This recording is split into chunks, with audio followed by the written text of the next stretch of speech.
সুদ খুব মজা লাগে না? তাই সুদ নিয়ে কিছু কথা আমরা শুনবো। রাজি আছেন তো?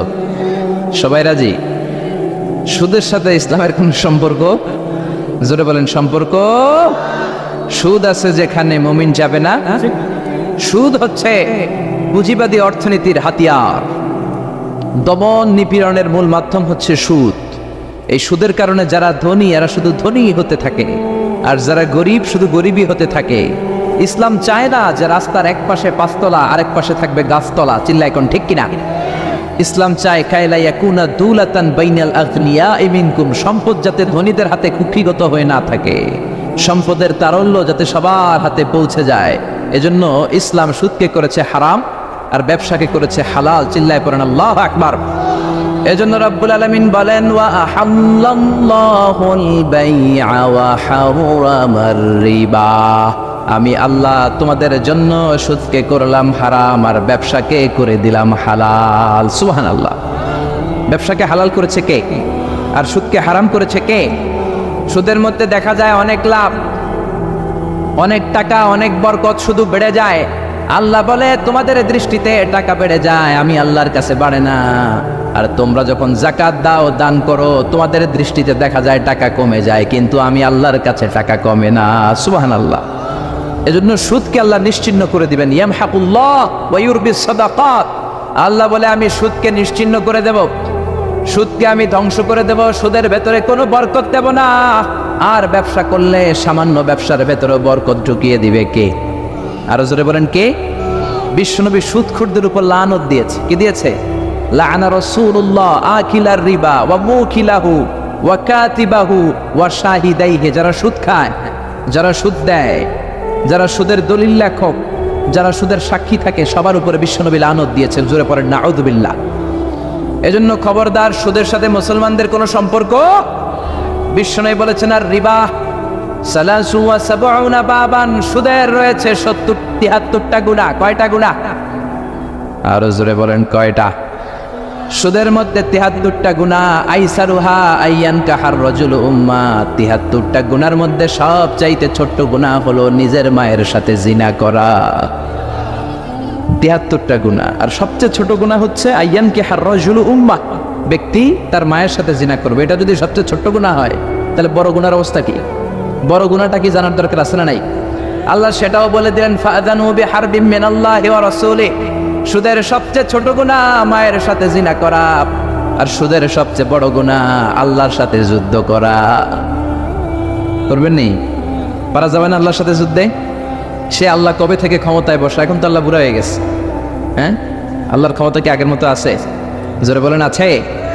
এজন্য সুদের সবচেয়ে ছোট গুনাহ মায়ের সাথে জিনা, সবচেয়ে বড় গুনাহ কার সাথে? যুদ্ধ। আরো জোরে বলেন। এজন্য বিশ্বনবী বলতেন ইজতানিবু আস-সাবআল মুবিকাত, 7টা ঈমান বিধ্বংসী, আমল বিধ্বংসী কাজ থেকে তোমরা বেঁচে থাকবা। 1 নম্বরে হলো শিরক, আল্লাহর সাথে শিরক করবা না।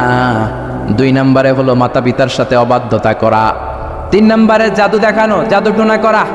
4 নম্বরে অন্যায়ভাবে কাউরে হত্যা করা। 5 নম্বরে এতিমের সম্পদ খাওয়া। 6 নম্বরে কোনো নারীকে অন্যায়ভাবে জিনার অপবাদ দেওয়া। 7 নম্বরে সুদ খাওয়া। কি খাওয়া? এই 7টা কাজ করলে আপনার ইমানটাকে ধ্বংস করে দিবে কে? চিল্লায় বলেন কে? এজন্য দুনিয়াতে যারা সুদ খায় তাদের সম্পদে কোনো বরকত নাই, তাদের শুধু রোগ আর রোগ, টেনশন আর টেনশন। আছে না নাই? আবার বিশ্বনবী বললেন যারা সুদ খায় তাদের 3টা শাস্তি। কয়টা?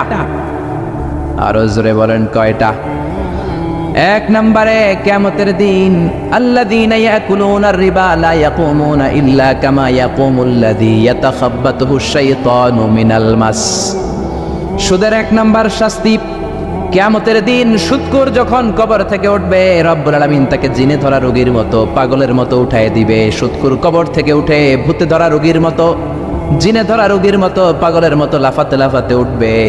তারে দেখে কিয়ামতের ময়দানের সবাই বুঝবে লোকটা হলো সুদখোর। কি খোর? আরো জোরে বলেন। এটা হচ্ছে 1 নম্বর শাস্তি। 2 নম্বর শাস্তি বিশ্বনবী বললেন আমি স্বপ্নে দেখলাম কিছু লোকের পেট হচ্ছে বিশাল বড় ঘরের মতো, আর ওই পেটের ভেতরে দেখলাম ভয়ঙ্কর বিষাক্ত সাপ। জিব্রাইল রে বললাম ও জিব্রাইল মান হাউলা এরা কারা? বিশ্বনবী বললেন হাউলা এই আকালাতুর রিবা, এরা হলো আপনার উম্মতের মধ্যে থেকে যারা সুদ খেয়েছে ওই সুদখোর লোকগুলা। পড়েন না আউযুবিল্লাহ। 3 নাম্বার শাস্তি, বিশ্বনবী বলেন যে রাতে আমাকে মেরাজে নেওয়া হলো, রাআইতু লাইলাতা উসরিয়া বি, মেরাজের রাতে আমি দেখলাম রক্তের একটা নদী, ওই নদীর উপর কিছু লোক সাঁতার কাটে। কিসের নদী দেখছেন কোনোদিন? রক্তের নদী আমরা কোনোদিন দেখেছি? রক্তের একটা নদীর ভেতরে কিছু লোক সাঁতার কাটে। সাঁতার কাটতে কাটতে বাঁচার জন্য যখন পারে আসতে চায়, তীরে আসতে চায়, কিছু ফেরেশতারা অনেক বড় বড় পাথরের খণ্ড নিয়ে বসা, তীরের দিকে আসতে চাইলে প্রচন্ড জোরে পাথর নিক্ষেপ করে তার চেহারার দিকে। পাথরের আঘাতে ওই লোকটার চেহারা ছিন্ন বিচ্ছিন্ন হয়ে যায়। লোকটা চিৎকার করতে করতে আবার রক্তের নদীর মাঝখানে চলে যায়। আবার তীরে আসতে চাইলে আবার পাথর আছে না নাই? জোরে বলেন। বিশ্বনবী বললেন মান হাউলা ইয়া জিবরিল, ও জিব্রাইল এরা কারা? বিশ্বনবী বললেন এরা হলো আপনার সুদখোর উম্মত। এরা কারা? এজন্য সুদ খাওয়া যাবে? জোরে বলেন সুদ খাওয়া যাবে? খবরদার সুদ খাওয়া যাবে না। সুদের বিপরীতে আমরা ব্যবসা করব। ব্যবসায় বরকত দিয়েছে কে? বিশ্বনবী বললেন রিজিককে আল্লাহ 10 ভাগ করেছেন, তার 1 ভাগ দিয়েছেন পৃথিবীর অন্যান্য পেশার ভেতরে, আর 9 ভাগ দিয়ে দিয়েছেন ব্যবসার ভেতরে। সুবহানাল্লাহ। রিজিকের 9 ভাগ থাকে ব্যবসার ভেতরে, এজন্য সুদ খাওয়া যাবে না। সুদের সাথে ইসলামের কোনো সম্পর্ক।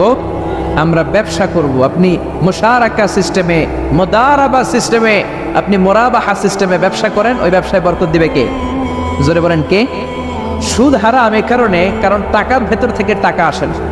আপনি 1 লক্ষ টাকার একটা বান্ডিল আপনার আলমারির ভেতরে আজকে রাখলেন, 1 বছর পরে খোলার পরে এটা কি 1,10,000 টাকা হবে? 1,05,000, 1,02,000, 1,10 টাকা, 1,05 টাকা, 1,01 টাকা? 1 টাকাও পারবে না। কত থাকবে? 1 লাখই থাকবে। কারণ টাকার ভেতর থেকে টাকা আসে না।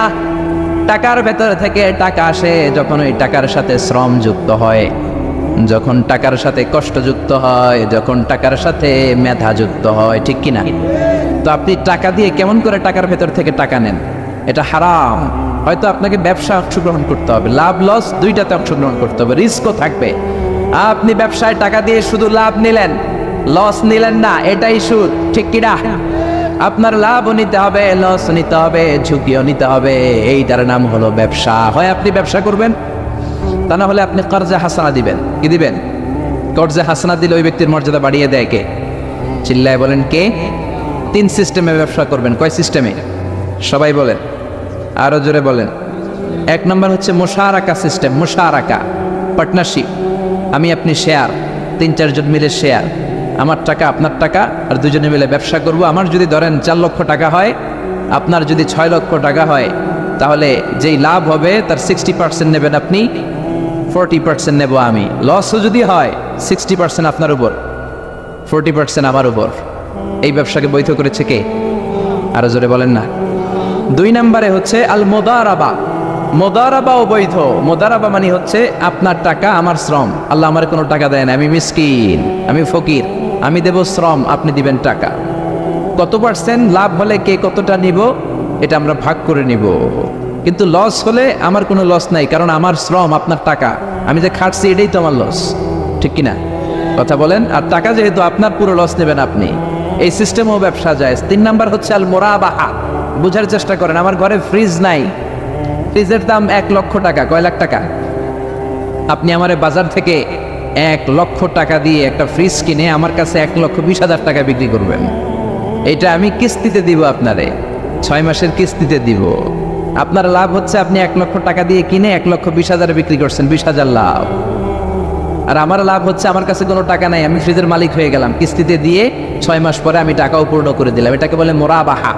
শাহজালাল ইসলামী ব্যাংক, আল রাফা ইসলামী bank, Bangladesh Islamic bank limited, এই 3টার সিস্টেমে আপনাদের সাথে বিজনেস করে। আল মুদারাবা, আল মুশারাকা, আল মুরাবাহা। যেই সিস্টেমে আপনি করেন না কেন এগুলোর কবুল করে নেবে কে? কিন্তু এগুলো না করে 100 টাকার বান্ডিল দিয়ে বললেন এই নাও 100 টাকার বান্ডিল, এখানে 10,000 টাকা আছে, সুদে লাগালাম, মাসে দিবা 1,000। কয় হাজার? আরো জোরে বলেন। এখন মাস শেষে 1,000 দিতে পারে না, ওইটার উপর আবার বাড়তে শুরু করলো। আল্লাহ বলে লা তাকুলু আর রিবা আদাআফাম মুদাআফা। খবরদার, চক্রবৃদ্ধি হারে সুদ খেও না, মাহাজনী সুদ খেও না। কার কথা? আরো জোরে বলেন কথাটা কার? মাহাজনী সুদ খাওয়া যাবে না, চক্রবৃদ্ধি হারে সুদ খাওয়া যাবে না। তাহলে ব্যাংকের সুদ খাওয়া তো যাবে না। ব্যাংকের সুদ খাওয়া যাবে না। ব্যাংকের সুদও হারাম, আর চক্রবৃদ্ধি হারে মাহাজনী সুদ, এটা অনেক ভয়ঙ্কর হারাম। গ্রামে গঞ্জে এরকম আছে না নেই? 10,000 টাকায় মাসে 1,000 টাকা সুদ। কথা কন আছে। এখন দিতে পারে না, সুদ আবার বেড়ে যায়। এখন 2,000 হয়ে গেছে, এরপরের মাসেও দিতে পারে না, 3,000 হয়ে যায়। এরপরে কে আসলটা দেয়া লাগবে না, তুই সুদ চালা। কি চালা? সুদ চালাইতে চালাইতে বাড়ি নাই, ভিটা নাই, জমি নাই, টিউবওয়েল নাই, পরনের লুঙ্গিও নাই। আছে না নাই? এটার বলে মহাজনী সুদ, এটার বলে চক্রবৃদ্ধি হারে সুদ। এই সুদ খাওয়া যাবে না। এজন্য সুদ আপনি খেলে এই সুদের এই সম্পদের ভেতরে কোনো বরকত নাই, এটাকে ধ্বংস করে দিবে কে? চিল্লায় বলেন কে? এজন্য আপনি ব্যবসা করবেন। আল্লাহ বললেন হাল্লাল্লাহুল বাইআ ওয়া হারামার রিবা, আমি আল্লাহ ব্যবসাকে তোমাদের জন্য হালাল করলাম, সুদকে করলাম হারাম। এখন আমরা সুদ খাবো না ব্যবসা করব? জোরে বলেন, সুদ না ব্যবসা? ব্যবসার সিস্টেম হচ্ছে আপনাকে লাভ লস দুইটাতে অংশগ্রহণ করতে হবে। আপনি যদি বলেন না আমি শুধু লাভ নিব, লস নিব না, এটা ব্যবসা হবে? এটা সুদ হবে। এটা কি হবে? চিল্লায় বলেন কি হবে? এরপর ইসলাম বলে লা মাইসার, কোনো জুয়া চুরি থাকবে না।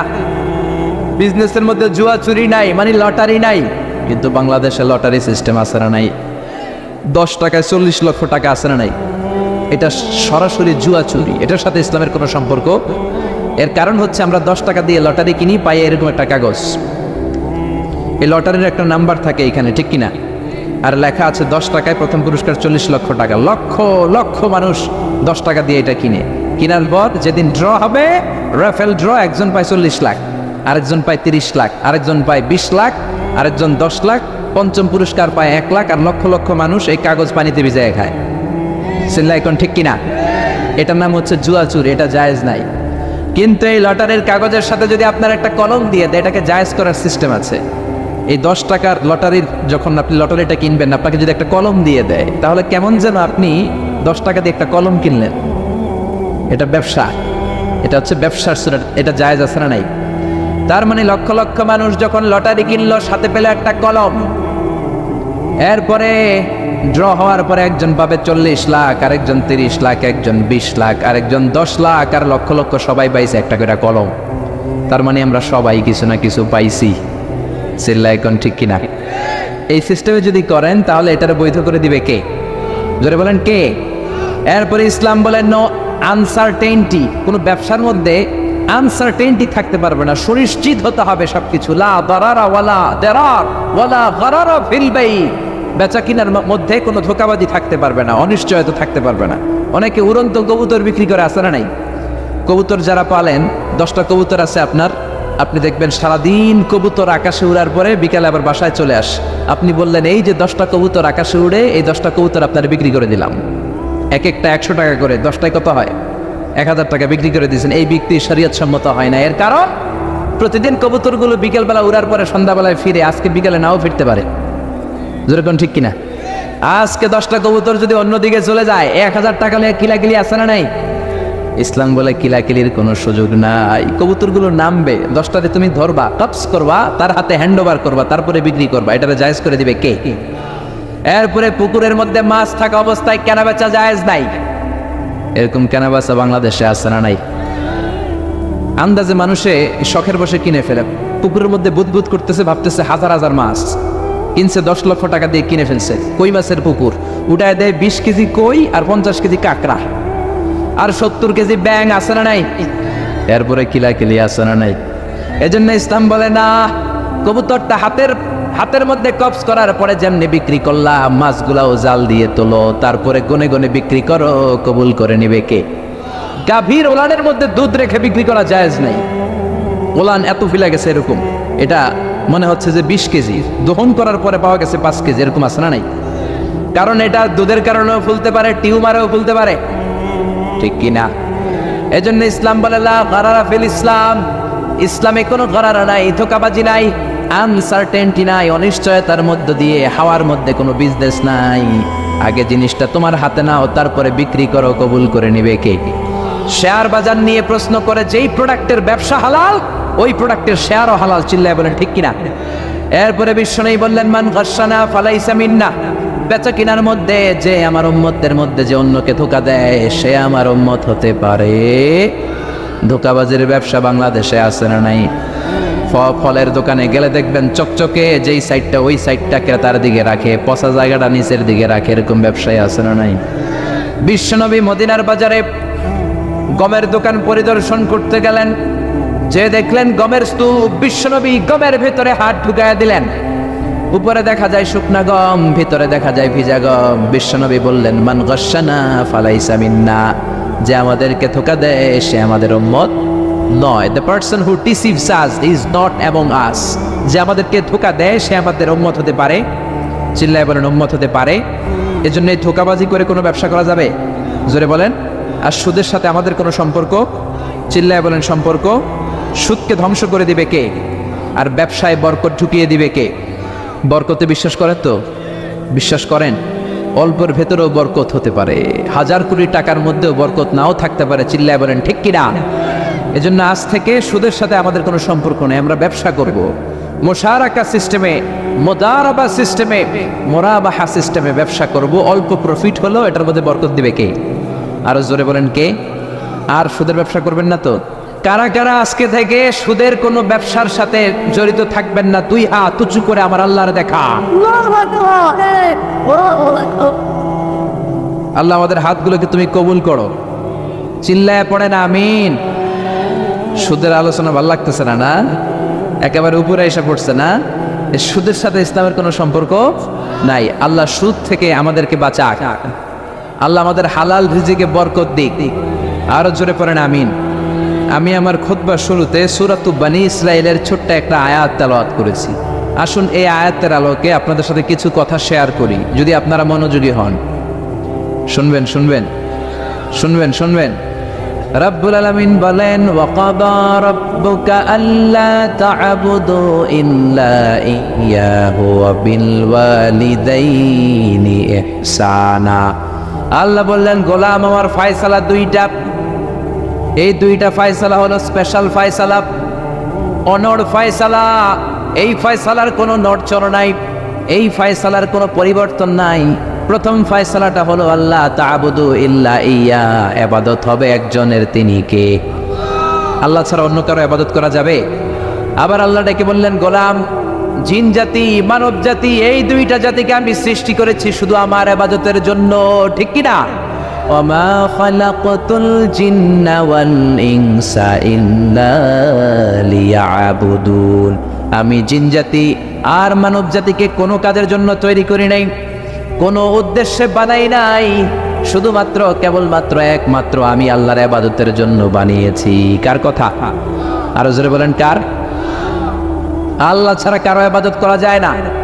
এই পৃথিবীতে যত নবী এসেছে, এই পৃথিবীতে যত রাসূল এসেছে, সব নবী রাসূলের একটাই দাওয়াত ছিল, তোমরা ইবাদত করবে একজনের, তিনি কে? ইয়া কওমি ইবুদুল্লাহা মা লাকুম মিন ইলাহিন গায়রু। ও আমার কওমের লোকেরা, ও আমার স্বজাতির লোকেরা, এক আল্লাহ ছাড়া অন্য কারো ইবাদত করো না। জিকির করতে হবে একজনের, চাইতে হবে একজনের কাছে, সেজদা দিতে হবে একজনকে, তিনি কে? আল্লাহ ছাড়া কাউরে সেজদা দেয়া যাবে? আমাদের দেশে মাজারে যে সেজদা আছে না নাই, এই মাজারের নামে যে ভণ্ডামি, এটার সাথে ইসলামের কোনো রিলেশন আছে? সম্পর্ক আছে? এই ভণ্ডামির সাথে ইসলামের কোনো সম্পর্ক? তো দিল বান্দা কালমা চোরে, না পায় শ্মশান না পায় ঘরে, দিন থাকিতে আয়রে পথে ছাইড়া দে ভণ্ডামি ভণ্ডামি ভণ্ডামি ভণ্ডামি, ছাইড়া দে ভণ্ডামি, ঠিক কি না? নামাজ রোজা করে না ইবলিস শয়তানের নানা, এরকম আছে না নাই?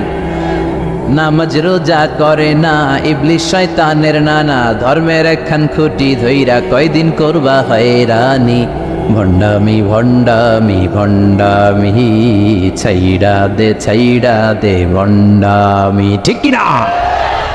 এজন্য ভণ্ডামির সাথে যারা জড়িত আছো, ভণ্ডামি ছেড়ে দাও, আল্লাহওয়ালা হয়ে যাও। তোমার জীবনে বরকত দিবে কে? তোমার জন্য জান্নাতের দরজা খুলে দিবে কে? এজন্য রব্বুল আলামিন বলেন, ওয়াকাদা রাব্বুকা আল্লা তা'বুদু ইল্লা ইয়্যা ওয়া বিল ওয়ালিদাইনি ইহসানা। আমি আল্লাহর প্রথম ফয়সালা, ইবাদত হবে শুধুমাত্র কেবলমাত্র একজনের, তিনি কে? আমরা প্রত্যেক নামাজে সূরাতুল ফাতিহায় আল্লাহরে বলি, আল্লাহ ইহদিনাস সিরাতাল মুস্তাকিম, ও আল্লাহ আমাদেরকে সহজ সরল পথ দেখাও, সিরাতুল মুস্তাকিম দাও। আল্লাহ বলেন আনি ইবুদুনি হাযা সিরাতুম মুস্তাকিম, আমি আল্লাহর ইবাদত করো, এটাই সিরাতুল মুস্তাকিম। আল্লাহু আকবার। আপনি যদি আল্লাহর ইবাদত করেন তাহলে আপনি বুঝবেন যে আপনি সিরাতুল মুস্তাকিমের উপর আছেন। আর যদি বুঝেন আল্লাহর ইবাদত ছেড়ে আপনি অন্যদিকে দৌড়াচ্ছেন, তার মানে হলো আপনি সিরাতুল মুস্তাকিমের উপর থাকার সৌভাগ্য অর্জন করতে পারেন নাই। চিল্লায় এখন ঠিক কি না? এজন্য আল্লাহ বললেন আল্লাহর ফয়সালা কয়টা? আরো জোরে বলেন কয়টা? এক নাম্বার ফয়সালা, ইবাদত হবে শুধু একজনের, তিনি কে? এই ফয়সালার সাথে সবাই একমত? দ্বিমত কেউ নাই? কেউ নাই? দু একজন থাকতে পারে, কেউ নাই। আল্লাহ বললেন আমার প্রথম ফয়সালা, ইবাদত হবে শুধু আমি আল্লাহর। দুই নাম্বার ফয়সালা, ওয়াবিল ওয়ালিদাইনি ইহসানা, ইহসান হবে মাতা পিতার সাথে, মানে ভালো আচরণ হবে মাতা পিতার সাথে। বুঝা গেল ইবাদত হবে আল্লাহর, ইহসান হবে মাতা পিতার।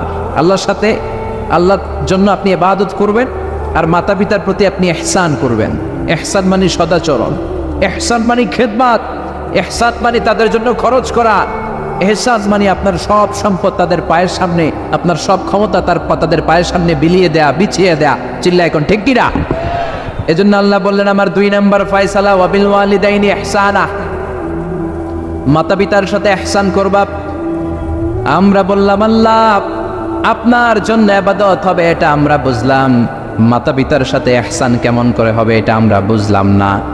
আল্লাহ বললেন ইহসান কাকে বলে যদি না বোঝো তাহলে বুঝে নাও, ইম্মা ইয়াবলুগান্না ইনদাকাল কিবারা আহাদুহুমা আও কিলাহুমা ফালা তাকুল লাহুমা উফ। আল্লাহ নিজেই ইহসানের ব্যাখ্যা দিচ্ছেন।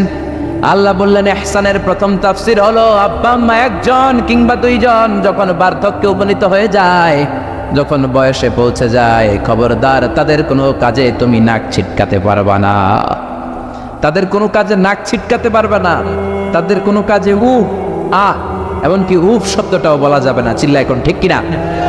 কারণ আমরা যখন ছোট ছিলাম বাবা মারে কষ্ট দিয়েছি কি দেই নাই? আপনার কত বছর আগের ঘটনা মনে আছে? আপনার বয়স যখন 3 তখন আপনি কি করছিলেন মনে আছে? তো ওইটাই যদি মনে না থাকে, বয়স যখন 2 ছিল ওগুলো মনে আছে? বয়স যখন 1 ছিল ওগুলো মনে আছে? জ্বালাতনটা তো ওই সময় বেশি করছে। চিল্লা এখন ঠিক কিনা? শীতের রাত, আমাকে নিয়ে আমার মা ঘুমালো, আমাকে রেখেছে ডান দিকে, পেশাব করে ডান পাশটা আমি ভিজিয়ে দিয়েছি।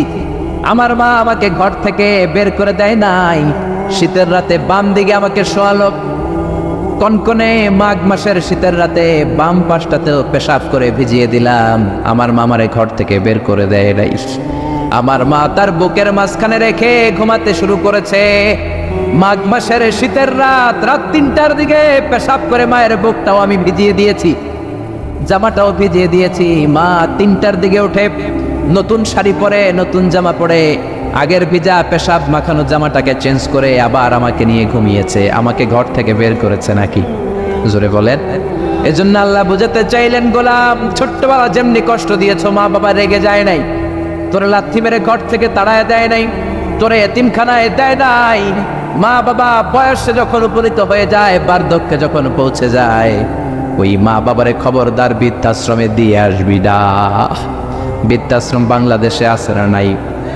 ছেলে আমার মস্ত মানুষ, মস্ত অফিসার, মস্ত ফ্ল্যাটে যায় না দেখা এ পারে ও পার, নানান রকম জিনিস আর আসবাব দামি দামি, সবচেয়ে কম দামি ছিলাম একে মাত্র আমি। ছেলের আবার আমার প্রতি অগাধ সম্ভ্রম, আমার ঠিকানা তাই বৃদ্ধাশ্রম। ঠিক কিনা? অনেক কপাল পোড়া আছে, ডাকাত আছে, মা বাবা বার্ধক্যে উপনীত হওয়ার পরে তাদের কর্মকাণ্ডে নাক ছিটকায়, ঘরে আর বাবা মারে রাখতে মনে চায় না, বৃদ্ধাশ্রমে রেখে আসে। এরকম ডাকাত আছে রাড়াই। বাবা মারে বৃদ্ধাশ্রমে দেয়া যাবে? চিল্লায় বলেন দেয়া যাবে? যে বেয়াদবগুলো, যে ডাকাতগুলো মার বাবারে বার্ধক্যে উপনীত হলে, বয়স হয়ে গেলে বৃদ্ধাশ্রমে দিয়ে আসে, ওই বেয়াদবটা বুড়া হলে ওর কপালে বৃদ্ধাশ্রম জুটবে না। চিল্লা এখন ঠিক কিনা? ভাঙ্গা থালা হাতে নিয়ে তুই ভিক্ষা করে খাবি। চিল্লা এখন ঠিক কিনা? আল্লাহ বললেন আমার 2 নাম্বার ফয়সালা, ওয়া বিল ওয়ালিদাইনি ইহসানা, মাতা পিতার সাথে ইহসান করবা। ইহসানের প্রথম ব্যাখ্যা, ইম্মা ইয়াবলুগান্না ইনদাকাল কিবারা আহাদুহুমা আও কিলাহুমা ফালা তাকুল লাহুমা উফ। মা বাবার একজন কিংবা দুইজন যদি বার্ধক্যে উপনীত হয়ে যায়, খবরদার মা বাবারে বৃদ্ধাশ্রমে দিও না। মা বাবা পেশাব করে দিতে পারে, পায়খানা করে দিতে পারে, তোমাকে যেমনি পরিষ্কার করে আদর যত্ন করেছে তুমিও পরিষ্কার করবা, মা বাবার খেদমত করবা, তোমার জীবনটারে উজালা করে দিবে কে? আল্লাহ বললেন ইহসানের 2 নাম্বার ব্যাখ্যা, ওয়ালা তানহারহুমা, মা বাবারে ধমক দিও না। অনেক বেয়াদব ছেলে মেয়ে আছে, মা বাবার সাথে ছিড়কি দিয়ে কথা বলে, ধমক দিয়ে কথা বলে, এলাকার লোকদের সাথে যখন কথা বলে ভদ্র ভাষায় কথা বলে, ঘরে ঢুকলে মায়েরে গালি দেয়, আছে না নাই? বাবারে ডাকে বুড়া, মারে ডাকে বুড়ি, আছে না নাই? তুমি কেমন করে মায়েরে বুড়ি ডাকো, বাবারে বুড়া ডাকো? তোমার বাপ মা তো বুড়া হয়েছে তোমার কারণে। তোমারে মানুষ করতে যে তোমার মা বাবা তাদের জীবন যৌবন হারিয়েছে, তোমারে মানুষের মতো মানুষ করতে যে তারা তাদের জমি হারিয়েছে, তোমারে বিদেশ পাঠাতে যে তারা তাদের ভিটেমাটি হারা হয়েছে। যেই বাবা মা তোমার জন্য সব কিছু ছেড়েছে, খবরদার ফালা তানহারহুমা, ওই বাবা মারে ধমক দিবা না। কার কথা? চিল্লায় বলেন কার? এরপর আল্লাহ বললেন ওয়ালা তানহারহুমা ওয়া কুল লাহুমা কওলান কারীমা, তাদেরকে ধমক দিবা না, বরং তাদের সাথে ভালো আচরণ করবা, কোমল ভাষায় কথা বলবা। যত ভদ্রতা তুমি জানো, যত কার্টিসি তুমি জানো, যত সফটনেস তোমার জানা আছে, যত ভদ্রতা তুমি শিখেছো, সব ভদ্রতা তুমি ইউজ করবা তোমার মা বাবার সাথে। যত কোমল ভাষা তুমি জানো, যত শুদ্ধ কথা তুমি জানো, সব তোমার মা বাবার জন্য তুমি ইউজ করবা। চিল্লাই কোন ঠিক কিনা? এরপরে রব্বুল আলামিন বললেন ওয়াফিদ লাহুমা জানাহাযুল্লি মিনার রাহমাতি ওয়া কুর রাব্বিরহামহুমা কামা রাব্বায়ানি সাগীরা, তাদের জন্য রহমতের ডানা বিছিয়ে দাও। তোমার যত ক্ষমতা আছে মা বাবার পায়ের সামনে ঢেলে দাও, যত অর্থ আছে তাদেরকে তুমি বিলিয়ে দাও। আর বাবা মা একজন কিংবা দুইজন যদি দুনিয়া ছেড়ে বিদায় নেয়, তাদের কবরের সামনে দাঁড়িয়ে চোখের পানি ছেড়ে পড়তে আরম্ভ করে দাও, রব্বিরহামহুমা কামা রাব্বায়ানি সাগীরা ওয়া কুর রাব্বিরহামহুমা কামা রাব্বায়ানি সাগীরা। ও আল্লাহ, ছোট্টবেলা বাবা মা যেমনি আমার আদর দিয়ে সোহাগ দিয়ে কাছে টেনে নিয়েছে, কিয়ামতের দিন কবরের ভেতরে তুমিও আমার বাবা মারে আদর করে কাছে টেনে নিও। পড়ে না আমিন? চিল্লায় পড়ে না আমিন? এজন্য ইবাদত হবে একজনের, তিনি কে? আর ইহসান হবে কার সাথে? এজন্য মা বাবার দোয়ার দরকার আছে না নাই? পৃথিবীর যত আল্লাহর ওলি আছে, যত পীর সাহেব আছে, সবাই এই পুরো কোরআন খতম করে যদি একটা গ্লাসের পানির মধ্যে ফু দেয়, আর আপনার আম্মা শুধু বিসমিল্লাহ বলে আর একটা গ্লাসের পানির ভেতরে ফু দেয়, আল্লাহর কসম আপনার মায়ের দোয়াটা আগে কবুল হয়ে যাবে। এজন্য মা বাবার খেদমত করেন। আপনার বড় পীর সাহেব হলো আপনার বাবা, আপনার বড় পীর সাহেব হলো আপনার মা। দুনিয়ার সবাই দোয়া করলে ওই দোয়া মিস হয়ে যেতে পারে, মা বাবা দোয়া করলে মিস হবে নাকি? হবে? অনেক ডাকাইত আছে দেখবেন মাজারের উপরে মশারি দেয়, আছে না নাই? খুঁজে দেখবেন ওর বাপের মশাই কামড়ায়, ওর মায়ের মশাই কামড়ায়, আর ও বাবার দরবারে যে মাজারে মশারি দিয়ে আসছে, এরকম ডাকাইত আছে না নাই? এজন্য খবরদার মা বাবার সাথে ইহসান করো। বিশ্বনবী মসজিদে নববীতে মিম্বারের এক তলার মধ্যে পা রাখলেন, আওয়াজ করে বললেন আমিন। দ্বিতীয় তলার ভেতরে পা রাখলেন, আওয়াজ করে বললেন আমিন।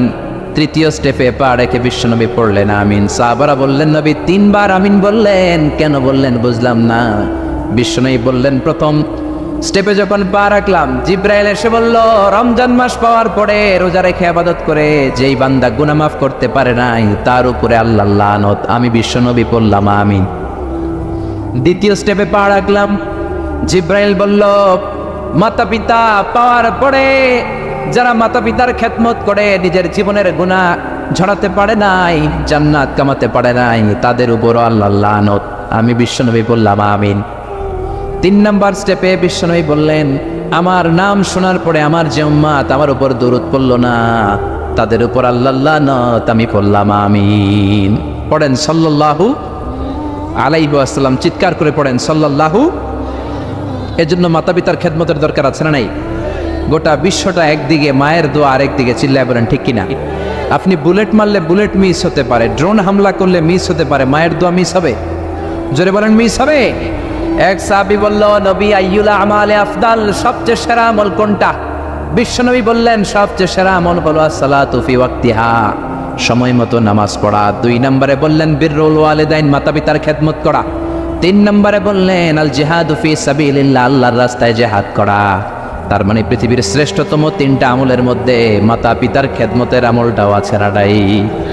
মাতা পিতার খেদমত এটা সবচেয়ে ভালো আমল। আরেক হাদিসে বিশ্বনবী বললেন এটা জিহাদের চেয়ে বেশি সওয়াবওয়ালা। এক সাহাবী বললেন, নবী আস্তাযিনুকাল জিহাদ, আমি জিহাদে যেতে চাই, অনুমতি দেন। বিশ্বনবী বললেন তোমার বাবা মা কেউ বেঁচে আছে নাকি? সাহাবী বললেন বেঁচে আছে। বিশ্বনবী বললেন ফাফিহিমা ফাজাহিদ, যাও বাবা মার খেদমত শুরু করে দাও। বাবা মার খেদমত করলে ঘরে বসেই জিহাদের সওয়াব পাবা, ঘরে বসেই জিহাদের সওয়াব পাওয়া যাবে। রিদার রাব্বি ফি রিদাল ওয়ালিদ ওয়া সাকাতুহু ফি সাকাতিল ওয়ালিদ, বাবা মা খুশি তো আরশের মালিক খুশি, বাবা মা না খুশ তো আরশের মালিকও না খুশ। চিল্লায় এখন ঠিক কিনা?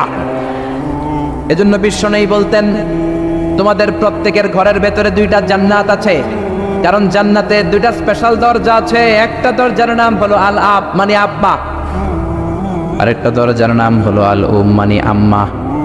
একটা দরজার নাম বাবা, আরেকটার নাম মা। এজন্য বিশ্বনবী বলেন এই 2টা দরজার সাথে তোমরা কি আচরণ করবা তোমাদের ডিসিশন। ওমা জান্নাতুকা ওয়া নারুক, বাবা মাই তোমার জান্নাত, বাবা মাই তোমার জাহান্নাম। বাবা মার সাথে ভালো আচরণ করলে 8টা জান্নাতের দরজা তোমার জন্য খুলে দিবে কে? আর খারাপ আচরণ করলে জাহান্নাম আছে না নাই? তোমার বাবা মা যদি কাফের হয়, হিন্দু হয়, বৌদ্ধ হয়, তারপরও ভালো আচরণ করবা, ঠিক কি না? বাংলার জমিনে এরকম অনেক হিন্দু ফ্যামিলি আছে, হিন্দু ইয়াং ছেলে মুফাসসিরে কোরআনের তাফসীর শুনে হাতে হাত রেখে কালিমা পড়ে মুসলমান হয়ে গেছে, আছে না নাই? কিন্তু মা তো মুসলমান হয় নাই, বাবা তো মুসলমান হয় নাই, বাপ মা হিন্দুই রয়ে গেছে। তো বাপ মা হিন্দু, ছেলে মুসলমান, তুমি কি মা বাবার সাথে খারাপ আচরণ করতে পারবা? কথা বলেন। মা বাবা হিন্দু হোক, নাস্তিক হোক, বৌদ্ধ হোক আর খ্রিস্টান হোক, মা বাবার দোয়া নিতে হবে, আশীর্বাদ নিতে হবে। চিল্লা এখন ঠিক কি রাখি? বিশ্বনবী শালী নাম কি বলেন তো, কেউ জানেন বিশ্বনবী শালীর নাম কি? আসমা, মাশাআল্লাহ, আসমা বিনতে আবি বকর বিশ্বনবী শালী। উনি মুসলিমা কিন্তু উনার মা ছিল মুশরিকা। বিশ্বনবীরে বললেন নবী আমি মুসলিমা কিন্তু আমার মা মুশরিকা কাফেরা, এখন আমি কি করব? আমার মায়ের সাথে কি ভালো আচরণ করব নাকি? বিশ্বনবী বললেন খবরদার, মা মুশরিক হোক কাফের হোক তারপরেও তোমার মা, ঠিক কি না? সিলিহা, দোয়া দাও, ভালো আচরণ করো, সম্পর্কটারে মিলায় রাখো, তোমার জান্নাতে ঢুকাই দিবে কে? 3 জিনিসের দিকে তাকালেই সওয়াব। 3টা জিনিসের দিকে তাকানোর সাথে সাথে আপনার আমলনামায় সওয়াব দিবে কে? 1 নম্বর নাযার ইলাল কোরআন, কোরআনের দিকে যখন নজর করে তাকাবেন আপনার আমলনামায় সওয়াব দিবে কে? সুবহানাল্লাহ কইতে মনে চায় না? 2 নম্বরে কাবা, কাবার দিকে তাকালে সওয়াব দেয় কে? 3 নম্বরে নাযার ইলা ওয়াজহিল ওয়ালিদাইন, মাতা পিতার চেহারার দিকে নজর করে তাকালে সওয়াব দেয় কে? এজন্য বিশ্বনবী বললেন সালাসু দাওয়াতিন মুস্তাজাবাত, 3 ব্যক্তির দোয়া কোনোদিন আল্লাহ ফিরায় না। 1 নম্বরে দাওয়াতুল মুসাফির, মুসাফিরের দোয়া। আপনি সফর করেন না মাঝে মাঝে, কক্সবাজারে যাচ্ছেন, সিলেট যাচ্ছেন, এই যে গাড়ির মধ্যে বসে আছেন, ওই সময় আপনি দোয়া করবেন বেশি বেশি। ওই সফর অবস্থায় দোয়া করলে ওই দোয়া কবুল করে কে? 2 নম্বরে দাওয়াতুস সাইম, রোজা রেখে দোয়া করলে কবুল করে কে? 3 নম্বর দাওয়াতুল ওয়ালিদাইনি লিওয়ালাদিহি, মাতা পিতা যখন চোখের পানি ছেড়ে হাত 2টা তুলে আল্লাহর কাছে ছেলে মেয়েদের জন্য দোয়া করে, ওই দোয়াটাও কবুল করে কে? এজন্য সবার আগে দোয়া চাইবেন মা বাবার কাছে। কার কাছে? আমাদের কাছে অনেকে দোয়া চায়, আমরা বলি আরে তোমার মায়ের কাছে চাও, তোমার আব্বার কাছে চাও। আমার দোয়া তোমার জন্য কবুল হতেও পারে, নাও হতে পারে, কিন্তু তোমার মা তো তোমার জন্য মুস্তাজাবুদ দাওয়া, তোমার বাবা তো তোমার জন্য মুস্তাজাবুদ দাওয়া। তোমার মা হাতটা তোলার সাথে সাথেই কবুল। চিল্লায় কবি সুবহানাল্লাহ। একজন বাবা এবং মা ছেলে মেয়েদের জন্য কতটা কষ্ট সহ্য করে, কতটা জ্বালা যন্ত্রণা সহ্য করে, বাবা মা না হওয়ার আগে এটা কেউ বুঝবে? আপনি শুধু ওয়াজ শুনতে পারবেন, কিন্তু বুঝবেন তখন যখন একটা ছেলে হবে, যখন একটা মেয়ে হবে, ঠিক কি না? এজন্য বিশ্বনবী বলতেন আল জান্নাতু তাহতা আকদামি উম্মাহাতিকুম, ও দুনিয়ার মানুষেরা শোনো শোনো, যেই জান্নাতের জন্য তোমরা পাগল, যেই জান্নাতের বর্ণনা শুনলে তোমাদের হৃদয় ঠান্ডা হয়ে যায়, যেই জান্নাতে যাওয়ার জন্য তোমরা ইবাদত করো ওই জান্নাত থাকে তোমাদের মায়ের পায়ের তলায়। এই দুনিয়ার পুরুষ মানুষদের পায়ের নিচে থাকে জুতা, জুতার নিচে থাকে বালি, আর এই দুনিয়ার এক একটা মহিলার পায়ের নিচে থাকে তার ছেলে মেয়েদের জান্নাত। ওগো মা তুমি এই ধরনের শ্রেষ্ঠ নেয়ামত, তোমারই পদ তলে রয়েছে জান্নাত।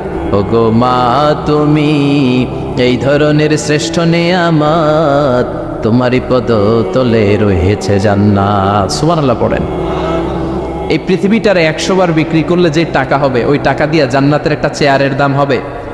সবাই বলেন হবে না। আচ্ছা, এই পৃথিবীটারে 5000 বার বিক্রি করলে যেই মূল্য বা টাকা পাওয়া যাবে ওই টাকা দিয়া জান্নাতের একটা টেবিল কিনা যাবে? আর যেই 8টা জান্নাত মায়ের পায়ের নিচে পড়ে আছে ওই পা দুইটার দাম আল্লাহর কাছে বেশি না কম? জোরে বলেন বেশি না কম?